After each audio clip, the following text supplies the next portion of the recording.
1446 साल पहले इस्लाम के इतिहास में एक ऐसा अध्याय लिखा गया जिसने सदियों तक मुस्लिम दुनिया को प्रभावित किया। यह कहानी शिया और सुन्नी समुदायों के बीच संघर्ष की है, जो केवल धार्मिक नहीं बल्कि सामाजिक, राजनीतिक और सांस्कृतिक भी है। इस वीडियो में हम जानेंगे कि यह मतभेद कैसे शुरू हुआ, इसके पीछे के ऐतिहासिक कारण क्या हैं और इसका आधुनिक दुनिया पर क्या प्रभाव पड़ा। 632 ईस्वी इस कहानी की शुरुआत होती है पैगंबर मोहम्मद की मृत्यु के साथ। पैगंबर की मृत्यु के बाद मुसलमानों के सामने सबसे बड़ा सवाल था, अगला नेता कौन।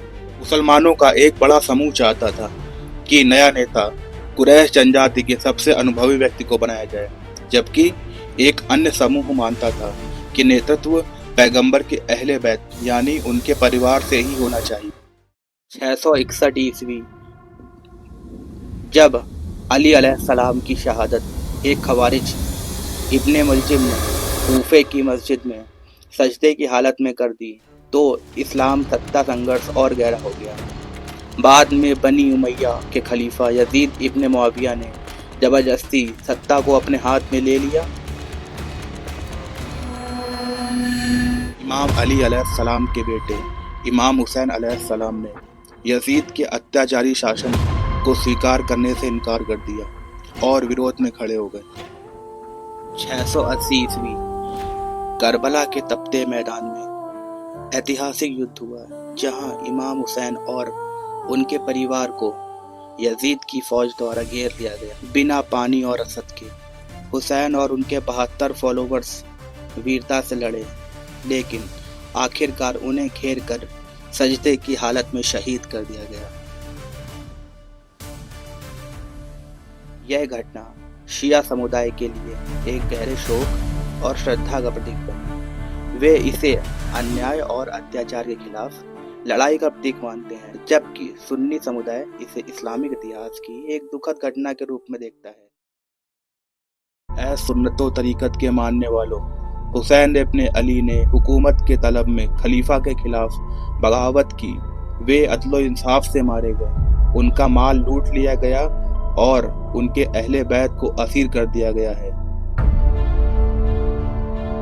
करबला की इस घटना के बाद शिया और सुन्नी मजहब के बीच विभाजन और गहरा हो गया। इसके बाद कई इस्लामी सल्तनतें बनी, जिनमें कुछ शिया प्रभाव वाली थी और कुछ सुन्नी प्रभाव वाली। अब्बासी खलीफा मुख्य रूप से सुन्नी थे, जबकि फातिमी शिया। इस्लाम के अंदर सत्ता संघर्ष ने इन दोनों को और अलग कर दिया। आज के समय में भी शिया सुन्नी संघर्ष कई देशों में देखा जाता है। ईरान, जो कि एक शिया मुल्क है, जबकि सऊदी सुन्नी इस टकराव के सेंट्रल पार्ट है। ईरान इराक युद्ध से लेकर सीरिया और यमन के सिविल वॉर तक कई संघर्षों में शिया और सुन्नी ग्रुप्स आमने सामने रहे हैं। लेकिन क्या संघर्ष केवल धार्मिक है या इसके पीछे राजनीतिक और आर्थिक कारण भी हैं? हालांकि यह संघर्ष सदियों पुराना है, लेकिन इसके समाधान की उम्मीदें आज भी जीवित हैं। कई मुस्लिम विद्वान और नेता दोनों समुदायों के बीच एकता को स्थापित करने की कोशिश कर रहे हैं। इस्लाम दीन इंसानियत है।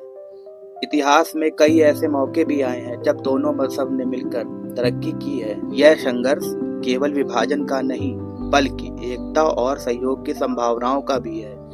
क्या हम इतिहास से सबक लेकर एक नया भविष्य बना सकते हैं?